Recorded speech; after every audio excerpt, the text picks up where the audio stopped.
अस्सलाम वालेकुम नाजरीन, सईद बलोच एक नई वीडियो के साथ आपकी खिदमत में हाजिर है। नाजरीन, आज वाइस चेयरमैन पाकिस्तान तहरीक इंसाफ शाह महमूद कुरैशी को इस्लामाबाद की खसूसी अदालत में पेश किया गया, जहाँ साइफ़र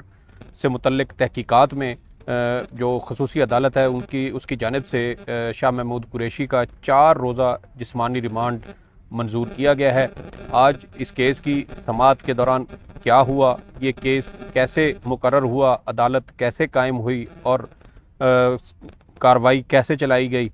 इसके ऊपर बात करेंगे। इसके अलावा आज सदर पाकिस्तान की जानिब से एक और बड़ी अहम डेवलपमेंट सामने आई है, वो भी आपके साथ शेयर करेंगे। आज जो शाह महमूद कुरैशी के ख़िलाफ़ जो मुकदमा था वो ऑफिशियल सीक्रेट्स एक्ट 1923 के हवाले से था और इसके सेक्शन 5 के तहत जो ज़्यादा से ज़्यादा सज़ा है वो 14 साल कैद की है, जबकि अगर सेक्शन 9 के तहत ये सज़ा दी गई तो उसकी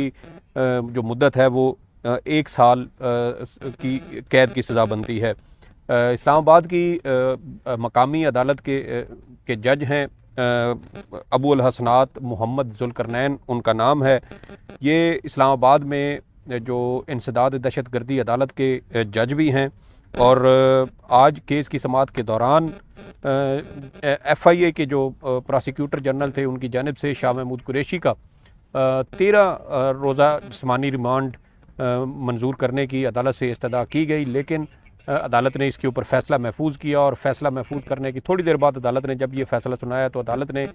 13 रोज़ा जिस्मानी रिमांड की इस्तदा मुस्तरद करते हुए शाह महमूद कुरैशी को 4 रोज़ा जिस्मानी रिमांड पर FIA के हवाले कर दिया। अब यहाँ पे इस केस के हवाले से कुछ बड़ी दिलचस्प और बड़ी अजीब व गरीब किस्म की तफसीलात हैं जो आपके साथ शेयर करेंगे। पहली बात तो ये है कि ये जो जज साहब हैं अबू अल हसनात मोहम्मद जुल्करनैन, इनकी जो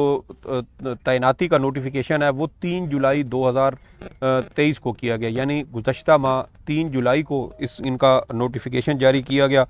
और इस नोटिफिकेशन के मुताबिक इनको जो इस्लामाबाद में ऑफिशियल सीक्रेट्स एक्ट के तहत कायम खसूसी अदालत है उसके बतौर जज के तौर पर उनकी तकर्री 8 दिसंबर 2025 तक की गई है। लेकिन हैरान कुन बात इसमें यह है कि ये जो इनकी तैनाती है ये बड़ी अजीब व गरीब सूरत हाल से दोचार नज़र आती है और ये जो नोटिफिकेशन जो जारी किया गया है ये भी एक तो अचानक सामने आया है कि जज साहब की तैनाती जो है वो की गई है और जो इस्लामाबाद में ये अदालत है इसके हवाले से भी आज ही खबर आई, सुबह ये खबर चली कि इस्लामाबाद में ऑफिशियल सीक्रेट एक्ट्स के तहत बनने वाले मुकदमात की समाअत के लिए इस्लामाबाद के अंदर एक खसूसी अदालत कायम की गई है और उस खसूसी अदालत के जो जज हैं वो अबू अल हसनात मोहम्मद जुल्करनैन साहब होंगे और फिर आज ही के रोज़ FIA की जानिब से ये मुकदमा उसी अदालत में समाअत के लिए फ़िक्स हुआ और फिर उसके अंदर शाह महमूद कुरैशी को और जो प्रोसिक्यूटर हैं FIA की कानूनी टीम वो पेश हुए और ये मुकदमा अचानक चला। इसके ऊपर 13 रोज़ा जिस्मानी रिमांड की इस्तदा हुई और फिर 4 रोज़ा जिस्मानी रिमांड पर शाह महमूद कुरैशी को FIA के हवाले कर दिया गया। आज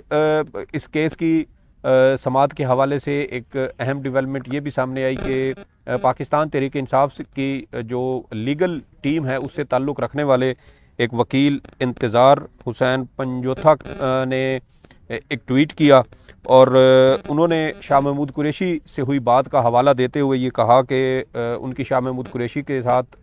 बातचीत हुई है और उसमें शाह महमूद कुरैशी ने उन्हें बताया है कि उन्हें 12 घंटे बग़ैर खाना पानी दिए एक कुर्सी पर बिठाया जाता है। मैट्रेस और जो वाशरूम जहाँ पर यानी कि उनको रखा गया है हिरासत में, वहाँ पर ना तो उनको मैट्रेस फराहम किया गया है और ना ही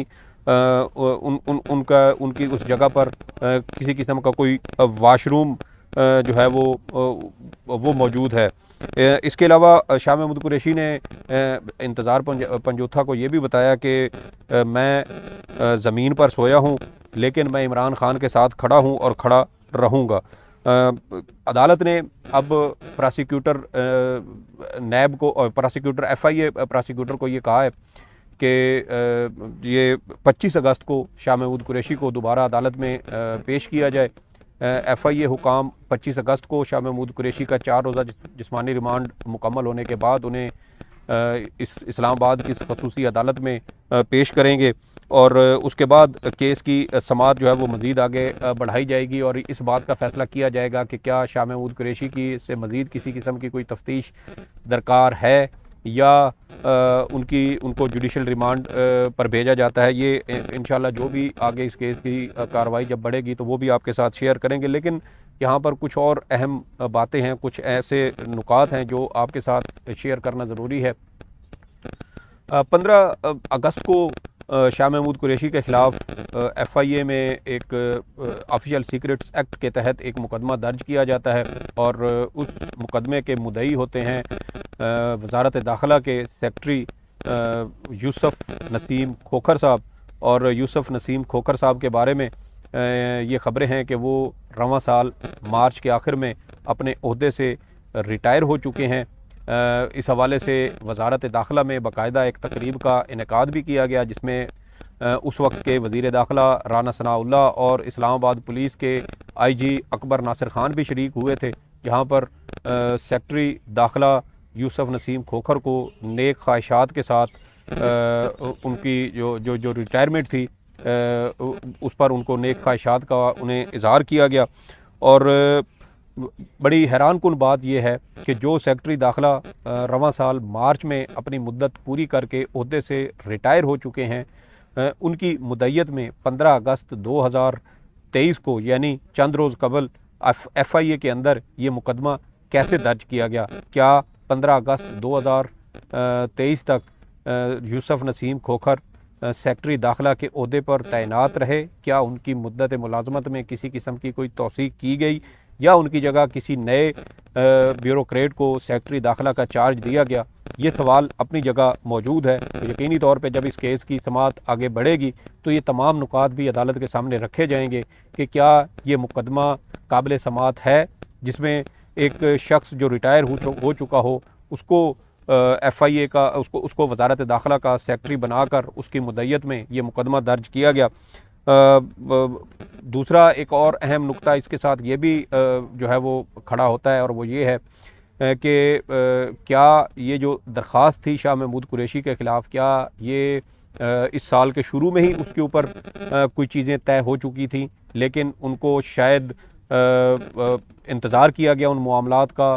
उन तमाम इशूज़ का, और जब वक्त आया तो फिर वो उसी पुरानी किसी दरख्वास्त के ऊपर ये मुकदमा दर्ज करवा दिया गया। लेकिन सवाल फिर ये पैदा होता है कि जिन्होंने ये मुकदमा दर्ज करवाया क्या उनकी जानिब से ये गलती जानबूझ के की गई है या ये सुकम जो है कानूनी इतना बड़ा सुकम ये किसी गलती की वजह से सरजद हुआ है? क्योंकि मार्च में रिटायर होने वाले शख्स की मुद्दत में अगस्त में आके जो है वो मुकदमा दर्ज किया जा रहा है। बज़ाहिर ऐसा नज़र आता है कि जब इस केस की समाअत आगे बढ़ेगी तो यकीनी तौर पर इसका फ़ायदा भी किसी तौर पर इमरान खान और जो दीगर इसमें मुल्ज़मान है जिसमें शाह महमूद कुरैशी और मुमकिन तौर पर असद उमर भी हो सकते हैं, लेकिन अभी जो मुकदमा चल रहा है वो शाह महमूद कुरैशी के हवाले से है। इसके अलावा जैसा कि मैंने आपको पहले बताया कि ये जो जज साहब थे अबू अल हसनात मोहम्मद ज़ुल्करनैन साहब, इनका नोटिफिकेशन 3 जुलाई को जारी हुआ और लेकिन वो नोटिफिकेशन फिर अचानक सामने आया। अगर आप इस्लामाबाद हाई कोर्ट की वेबसाइट के ऊपर जाएँ तो आपको 26 जून का नोटिफिकेशन मौजूद मिलेगा। इसके अलावा 17 जुलाई का नोटिफिकेशन भी मौजूद मिलेगा, लेकिन ये जो 3 जुलाई का नोटिफिकेशन है ये इस्लामाबाद हाई कोर्ट की वेबसाइट के ऊपर मौजूद नहीं है। क्या ये नोटिफिकेशन अपलोड करके दोबारा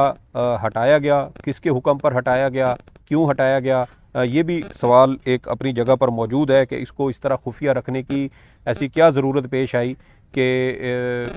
जब अचानक ये नोटिफिकेशन सामने आया, फिर उसी दिन इस्लामाबाद में ऑफिशियल सीक्रेट एक्ट के तहत एक खसूसी अदालत कायम हुई और फिर चंद ही घंटों के बाद उस खसूसी अदालत में एक मुकदमा भी पेश कर दिया गया और उस मुलजिम को 4 रोज़ा जिस्मानी रिमांड पर FIA के हवाले भी कर दिया गया। इसके अलावा बज़ाहिर ऐसा नज़र आता है कि तमाम तर इस सूरत हाल में जिसमें PTI को सियासी इंतकाम का निशाना बनाया जा रहा है, उसमें अदलिया का भी भरपूर किरदार हमें इसमें मौजूद नज़र आता है। जैसा कि हम इसी नोटिफिकेशन को लेकर हम बात करें, दीगर बहुत सारे ऐसे इशूज़ हैं। इमरान खान को जिस मुकदमे में सज़ा हो चुकी है तोशाखाना का, उसी केस में उनके हक़ दिफा के ऊपर और केस के काबिल समात होने से मुतल्लिक दरखास्तें इस वक्त भी इस्लामाबाद हाई कोर्ट में ज़ेर समात हैं। कल उनके ऊपर दरख्वास्त होनी है, उन दरखास्तों पर समात होगी। लेकिन उस केस में इमरान खान को 3 साल कैद की सज़ा हो चुकी है और वो तकरीबन 2 हफ्ते से ज़ायद उनको हो रहे हैं और वो इस वक्त अटक जेल में कैद हैं। वहाँ पर उनके साथ जो है वो अच्छा सलूक भी रवा नहीं रखा जा रहा। जो अब तक की इतलात सामने आई हैं कि उनको शेव भी नहीं करने दी जा रही और ना ही उनको कोई मुनासिब खाना फराहम किया जा रहा है, ना ही उनके जो मुतलका लोग हैं जिनसे वो मुलाकात करना चाहते हैं, ना ही उनको मुलाकात करने की इजाज़त दी जा रही है। इसके अलावा जैसा कि मैंने आपको बताया कि आज ही ये अदालतें कायम हुई और आज ही उनके अंदर जो है वो समात हुई और एक ही समात के ऊपर अचानक शाह महमूद कुरैशी को FIA की जानिब FIA के हवाले कर दिया गया और 4 रोज़ा ये जिस्मानी रिमांड है। 25 अगस्त को ये जिस्मानी रिमांड ख़त्म होने के बाद FIA दोबारा शाह महमूद कुरैशी को इस खसूसी अदालत में पेश करेगी। इसके अलावा एक दूसरी खबर जो आपके साथ जिक्र करना था, गुज़श्ता रोज़ आपको याद है कि सदर मुमलिकत की जानिब से एक ट्वीट की गई और उस ट्वीट ने पाकिस्तान की सियासत पर एक एटम बम की सी जो है वो कैफियत पैदा की। हर तरफ वही मामला इस वक्त भी ज़ेर बहस है और आज उसी में एक बड़ी और अहम डेवलपमेंट सामने आई है कि सदर पाकिस्तान की जानिब से अपने सेक्रेटरी वक़ार अहमद को ओहदे से हटा दिया गया है। सदर पाकिस्तान की जानिब से उनकी खिदमात इस्टेब्लिशमेंट डिवीज़न के हवाले की गई हैं और ये कहा गया है, एक ख़त जो निगरान वज़ीर-ए-आज़म के सेक्रेटरी को लिखा गया है कि वक़ार अहमद की मज़ीद खिदमात ऐवान सदर को दरकार नहीं है और इनकी खिदमात इस्टेब्लिशमेंट डिवीज़न के हवाले की जाती हैं। इसके अलावा ऐवान सदर की जानिब से ये भी कहा गया है कि ग्रेड 22 की